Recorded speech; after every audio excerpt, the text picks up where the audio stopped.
ሰላም ሰላም፣ ይህ ቀለም አካዳሚ ኦንላይን ማስተማሪያ ክላስ ነው። በዚህ ኦንላይን ክላስ አማርኛ፣ እንግሊዘኛ፣ ሂሳብና ሌሎች ትምህርቶችን እናስተምራለን።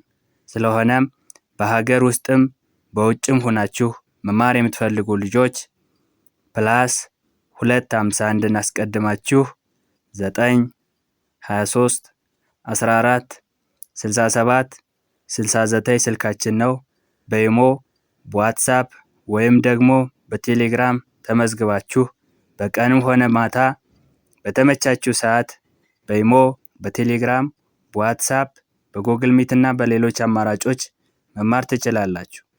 ቻናሉን ሰብስክራይብ፣ ላይክ እና ሼር እያደረጋችሁ ጀምሩ። ዛሬ ደግሞ ይዤላችሁ የመጣሁት በረ የሚጀምሩ የአማርኛ ቃላትን ይዤላችሁ መጥቻለሁ። በረ የሚጀምሩ ቃላት ማለት የመጀመሪያ ፊደላቸው ረ የሆነ ቃል ነው ማለት ነው። ስለዚህ በእነዚህ በረ የተመሰረቱ በረ መሰረትነት የተመሰረቱ ቃላትን ዛሬ ማሳያችሁ ነው የሚሆነው። ስለዚህ እንደተለመደው ደብተርና እስክርቢቶ ይዛችሁ ቪዲዮውን ከጅማሬ እስከ ፍጻሜ ተከታተሉኝ። ወደ ክላሳችን ስንገባ እንደ እርሳችን የተጠቀምነው ምን ይላል? በረ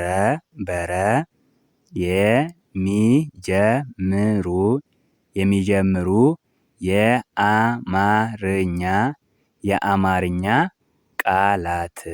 ቃላት አንድ ላይ ስናነበው ምን ይላል? በረ የሚጀምሩ የአማርኛ ቃላት።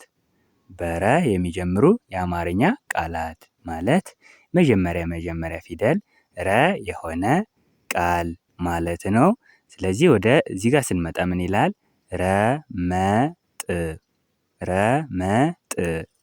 ረመጥ ይላል። ረ ከረ ቤተሰብ መጀመሪያ ነች። መ ከመ ቤተሰብ መጀመሪያ ፊደል ነች። ጥ ከጠ ቤተሰብ ስድስተኛ ፊደል ነች።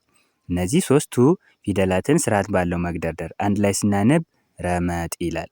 ኦኬ፣ እዚህ ጋር ስንመታ ረታ ይላል። ረ ከረ ቤተሰብ መጀመሪያ ነች። ታ ከተ ቤተሰብ አራተኛ ፊደል ነች። ሁለቱ ፊደላትን አንድ ላይ ስናነብ ረታ የሚል ቃል እናገኛለን። ረጠበ። ረ ከረ ቤተሰብ መጀመሪያ ነች። ጠ ከጠ ቤተሰብ መጀመሪያ ነች። በ ከበ ቤተሰብ መጀመሪያ ፊደል ነች። እነዚህ ሶስቱ ፊደላትን ምን ልንለው እንችላለን? በመጀመሪያ ፊደል የተመሰረተ ቃል፣ በመጀመሪያ ፊደላት የተመሰረተ ቃል ነው ልንለው እንችላለን። ምን ይላል? ረጠበ የሚል ቃል እናገኛለን ማለት ነው። ረሃብ። ረ ከረ ቤተሰብ መጀመሪያ ነች። ሀ ከሀ ቤተሰብ መጀመሪያ ነች። ብ ከበ ቤተሰብ ስድስተኛ ነች። አንድ ላይ ስናነብ ረሃብ የሚል ቃል እናገኛለን ማለት ነው። ረዘመ።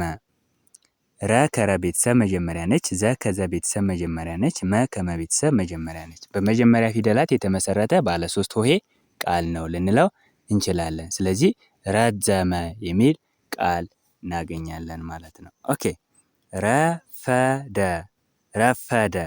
ረ ከረ ቤተሰብ መጀመሪያ ነች። ፈ ከፈ ቤተሰብ መጀመሪያ ነች። ደ ከደ ቤተሰብ መጀመሪያ ነች። ስለዚህ በመጀመሪያ ፊደላት የተመሰረተ ባለ ሶስት ሆሄ ቃል ነው። አንድ ላይ ስናነበው ረፈደ የሚል ቃል እናገኛለን። ኦኬ፣ ረቂቅ። ረ ከረ ቤተሰብ መጀመሪያ ነች። ቂ ከቀ ቤተሰብ ሶስተኛ ነች። ቅ ከቀ ቤተሰብ ስድስተኛ ፊደል ነች። ስርዓት ባለው መግደርደር አንድ ላይ ስናነብ ረቂቅ የሚል ቃል እናገኛለን። ኦኬ፣ ረገድ። ረ ከረ ቤተሰብ መጀመሪያ ነች። ገ ከገ ቤተሰብ መጀመሪያ ነች። ድ ከደ ቤተሰብ ስድስተኛ ፊደል ነች። ስለዚህ ስርዓት ባለው መግደርደር አንድ ላይ ስናነብ ረገድ የሚል ቃል እናገኛለን ማለት ነው። ኦኬ፣ ረገመ ይላል። ረ ከረ ቤተሰብ መጀመሪያ ነች። ገ ከገ ቤተሰብ መጀመሪያ ነች። መ ከመ ቤተሰብ መጀመሪያ ነች። በመጀመሪያ ፊደል የተመሰረተ ባለ ሶስት ሆሄ ቃል ነው። ስለዚህ ስርዓት ባለው መግደርደር እነዚህ ሶስቱ ፊደላትን አንድ ላይ ስናነብ ረገመ የሚል ቃል እናገኛለን ማለት ነው። ኦኬ፣ እዚህ ጋር ስንመታ ረከሰ። ረ ከረ ቤተሰብ መጀመሪያ ነች። ከ ከከ ቤተሰብ መጀመሪያ ነች። ሰ ከሰ ቤተሰብ መጀመሪያ ነች። ስለዚህ ሄም ባለ 3 ሆሄ በመጀመሪያ ፊደል የተመሰረተ ቃል ነው። ስርዓት ባለው መግደርደር አንድ ላይ ስናነብ ረከሰ የሚል ቃል እናገኛለን። ኦኬ ረገጠ ረገጠ ረ ከረ ቤተሰብ መጀመሪያ ፊደል ነች። ገ ከገ ቤተሰብ መጀመሪያ ፊደል ነች። ጠ ከጠ ቤተሰብ መጀመሪያ ፊደል ነች። ስርዓት ባለው መግደርደር እነዚህ ሶስቱ ፊደላትን አንድ ላይ ስናነብ ረገጠ የሚል በመጀመሪያ ፊደል የተመሰረተ ባለ 3 ሆሄ ቃልን እናገኛለን ማለት ነው። ኦኬ ረዳት ረዳት ረ ከረ ቤተሰብ መጀመሪያ ነች። ዳ ከደ ቤተሰብ አራተኛ ነች። ት ከተ ቤተሰብ ስድስተኛ ፊደል ነች። እነዚህን ስርዓት ባለው መግደርደር አንድ ላይ ስናነብ ረዳት የሚል ቃል እናገኛለን። ኦኬ ረጅም ረጅም ረጅም ረ ከረ ቤተሰብ መጀመሪያ ነች። ዥ ከጀ ቤተሰብ ስድስተኛ ነች። ም ከመ ቤተሰብ ስድስተኛ ነች። ስርዓት ባለው መግደርደር አንድ ላይ ስናነብ ረጅም የሚል ቃል እናገኛለን ማለት ነው። ኦኬ ረጋ ረጋ አለ አለ ረጋ አለ ረጋ አለ ይላል። ረ ከረ ቤተሰብ መጀመሪያ ነች። ጋ ከገ ቤተሰብ አራተኛ ፊደል ነች። አንድ ላይ ስናነብ ረጋ የሚል አንድ ቃል አለ ማለት ነው። አለ አ ከአ ቤተሰብ መጀመሪያ ነች። ለ ከለ ቤተሰብ መጀመሪያ ነች። ስለዚህ አለ ይላል። ሁለቱ ቃላትን አንድ ላይ ስናነብ ረጋ አለ ረጋ አለ የሚል ሀረግ እናገኛለን ማለት ነው። ኦኬ ረጨ ረጨ ረ ከረ ቤተሰብ መጀመሪያ ነች። ጨ ከጨ ቤተሰብ መጀመሪያ ነች። ስለዚህ ባለ 2 ሆሄ በመጀመሪያ ፊደላት የተመሰረተ ቃል ነው ማለት ነው። አንድ ላይ ስናነብ ረጨ የሚል ቃል እናገኛለን ማለት ነው። ኦኬ እዚህ ጋር ስንመታ ረገፈ ረገፈ ረ ከረ ቤተሰብ መጀመሪያ ነች። ገ ከገ ቤተሰብ መጀመሪያ ነች። ፈ ከፈ ቤተሰብ መጀመሪያ ነች። ስርዓት ባለው መግደርደር አንድ ላይ ስናነብ ረገፈ የሚል ባለ 3 ሆሄ በመጀመሪያ የተመሰረተ ቃል እናገኛለን። ረመዳን ረመዳን ረ ከረ ቤተሰብ መጀመሪያ ነች። መ ከመ ቤተሰብ መጀመሪያ ነች። ዳ ከደ ቤተሰብ አራተኛ ነች። ን ከነ ቤተሰብ ስድስተኛ ነች። ስርዓት ባለው መግደርደር አንድ ላይ ስናነብ ረመዳን የሚል ባለ 4 ሆሄ ቃል እናገኛለን ማለት ነው። ኦኬ ረባሽ ረባሽ ረባሽ ይላል።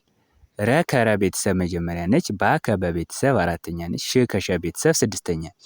እነዚህን ሶስቱ ፊደላትን ስርዓት ባለው መግደርደር አንድ ላይ ስናነብ ረባሽ የሚል ባለ 3 ሆሄ ቃል እናገኛለን። ኦኬ ረቡዕ ረቡዕ ረቡዕ ረ ከረ ቤተሰብ መጀመሪያ ነች። ቡ ከበ ቤተሰብ ሁለተኛ ነች። ከአይኑ አ ቤተሰብ ስድስተኛ ነች። አንድ ላይ ስናነብ ረቡዕ ወይም ሮብ ማለት ነው። ረቡዕ የሚል ቃል እናገኛለን ማለት ነው። ኦኬ እዚህ ጋር ስንመጣ ረበረበ ረበረበ ረ ከረ ቤተሰብ መጀመሪያ ነች። በ ከበ ቤተሰብ መጀመሪያ ነች። ረ ከረ ቤተሰብ መጀመሪያ ነች። በ ከበ ቤተሰብ መጀመሪያ ነች። ስለዚህ ባለ 4 ሆሄ በረና በመጀመሪያ ፊደል የተመሰረተ ቃል ነው። እነዚህ 4 ፊደላትን አገጣጥመን ስርዓት ባለው መግደርደር ስናንብ ረበረበ የሚል ቃል ረበረበ የሚል ቃል እናገኛለን ማለት ነው። ረቀቀ ረቀቀ ረ ከረ ቤተሰብ መጀመሪያ ነች። ቀ ከቀ ቤተሰብ መጀመሪያ ነች። አሁንም ቀ ከቀ ቤተሰብ መጀመሪያ ነች። ስለዚህ እነዚህ 3ቱ ፊደላትን አንድ ላይ ስናንብ ረቀቀ የሚል ቃል እናገኛለን ማለት ነው። ስለዚህ ቤተሰቦች በረ የሚጀምሩ የአማርኛ ቃላት እነዚህን ይመስላሉ።